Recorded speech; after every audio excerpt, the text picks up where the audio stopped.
Hey, Davonte, how you doing? Good, how you doing? Yeah, I know interceptions have been a little hard to come by this season, but you got the defense. You got 2 of them in this last game. Talk us through that. I guess Jason called it the hot potato interception there in the first half. Like what was that like? You see it bounce around. just talk us through what happened, what you saw there. So it was kind of like a zone call, and they threw a flat out to the. So I just wanted to be aggressive at the point of attack. So I came up, and I seen like the ball pop up, and the receiver was on the floor. And then I seen a big lead of other teammates trying to get the ball. And the ball was just flying around. I said, "Oh yeah, I gotta get it." So I ran and tried to throw one arm out, and I caught it. Luckily, I wish I could have got loose, but my teammates was holding me. But it was just cool to be able to make a play like that for the team and get the ball back to the offense. In addition to the interception, we spoke with Travis Williams last night. He was saying you got the helmet sticker, and even though you don't show up on the stat sheet a whole lot, you're out on the island. What's it like to be out on the island? Playing corner is hard, really, because like you said, sometimes you don't get as much action. So it's just, they could lull you to sleep out there, but just always being on your P's and Q's. And like you said, it doesn't show up on the stat sheet as much, but when they do come at you, you got to be prepared. So that's what I like about corners. So just, whenever plays do come your way, being able to make them, that's how you get your name at the corner. This time last week, Coach Gus said that he had put any struggles that happened on the road at ECU on his back. He was going to assure that that didn't happen in Memphis. Was there anything he did, you guys in preparation, anything different he said going into the game this week to make sure that Memphis would come out a W? Coaches said he was going to bring in energy. He felt like ECU just came out flat and they had more energy than us as a team. So just, letting us know that going up to Memphis, it wasn't going to be easy. They were going to be tough, playing away. Your back is against the wall, so we was just going to come out, have that energy, play together as a team, and that's what we did. What are you seeing on film about Tulane? Tulane, they got a solid group of receivers. The quarterback, I played with him. He's been there since I was a freshman. He's grown and matured, able to run the ball. They said he distributes the ball well, so they also like to run the ball too. So just being prepared for him to distribute the ball around. We got to come stop the run, just be ready to play physical. Davonte, how proud are you of the way the defensive backs bounced back after a game like ECU when it seems like we couldn't even get off the field on third downs, or a lot of 50-50 balls kind of went their way? To play a game like we played, to get 2 picks versus a good team, like how much does that mean to you as far as moving forward momentum-wise?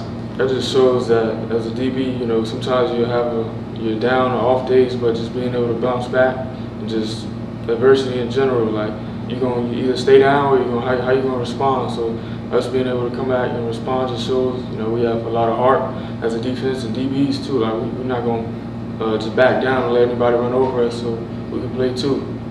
How big was that win at Memphis to get a road win out of state in conference play? That was a big win. Conference play, like you said, it's hard to get wins on the road. So just being able to come in there and beat a good Memphis team like that, I feel like it's giving us momentum coming in this week. What do you think it's going to take to maybe improve the interception rate for the secondary? Devo said you guys need to maybe turn around more and look for the ball sometimes. Is that something you're really working on in practice to try to put on more picks? Yeah, just opportunities. When we have an opportunity to turn around and look for the ball, playing the right technique, playing through the hands, or just even when we're in zone, having the right eyes, just being able to make plays based off the quarterback. I feel like sometimes when you're in the right spot at the right time too, the ball comes to you, and we just have to make those plays when they come to us. Why has this defense been so good in the red zone? I feel like when they get down there, we just, they get yards to get down there, but we say we're not going to let them get in the end zone and get points. So just everybody being able to buckle down and lock in when they get down in the red zone, just, been helping us this whole year. And I feel like they've been making the right calls and putting us in the right position to make plays when we get in the red zone too. Do you go into a different gear in the red zone? No, I wouldn't say that. It's just like these guys got down here, but we're not going to let them in the end zone. We just got to stand strong and together as a defense. And it's big when we get stops down there too, because it's like, yeah, like we did that. Can you talk about some of the young guys like Nakai Martinez and Tamari Henderson that you rely on to actually play a big role in the defense? I feel like Nakai and Damari have progressed a lot this year, and just learning from the guys in front of them too. So just seeing them out there on the field, makes me happy, because I was in that position, with older guys around me trying to learn, and, take everything I can from them. So just in the future, UCF gonna be all right. What was it like to see the offense close out the win at Memphis? Well, I was sitting on the sideline, like just praying, like we didn't have to go back on the field again.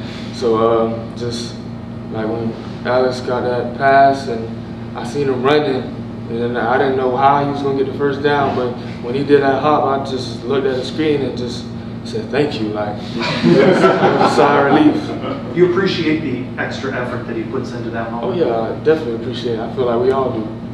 You know, Michael Pratt, the Tulane quarterback, and he was from South Florida. You said you were familiar with him. Did you play against him in high school? Do you kind of remember those matchups, or what kind of connection you got? I played against his team, but he wasn't the quarterback at the time because he was at Deerfield. Okay. I mean, do you guys get a sense of, there hasn't been a whole lot of occasions where maybe UCF is ranked and they're playing a ranked team in the American late in the season. And do you guys get a sense of just how big, I know it's big for the conference, and if you win it, you still control your own destiny, but just kind of talk about how big this is to have a matchup like this against two ranked teams late here late in the season. Yeah, it's definitely a big matchup, but we're going to just, prepare just like we've been preparing all year. We feel like we don't have to do anything extra, just the little things going to be, because this game come down to the last play, so just going into practice this week with that mindset that we got to focus on the little things, alignment, just focus, everybody do their job. I feel like we'll be all right. Alex said he looks at every game at this point almost as a conference championship game. Do you go that far? Yeah, I'll say that. I take no matter what team we playing, I go out there with the same, mindset, aggressive. I want to make plays, and, do the best I can, to help the team out. Damari, being a South Florida guy, I know you probably kept an eye on that Miami FSU game. What does it mean for you playing at a place like UCF and being like the highest ranked school in the state right now, and kind of seeing the tide changing in college football, saying you don't have to go to what they quote unquote the big three, then UCF is kind of putting on for ourselves? That just shows you that, first of all, that we have a lot of talent down in Florida in general. So just being able to, come up here and, like you said, not go to Miami or those other schools, it shows you that there's talent everywhere, and that we're doing something special up here at UCF. You like Cajun food? You got Yeah, I like favorites? Cajun food. What's your favorite? Shrimp po' boy. Okay, good choice. Appreciate it. Thanks, Davonte. Thank you. Appreciate it.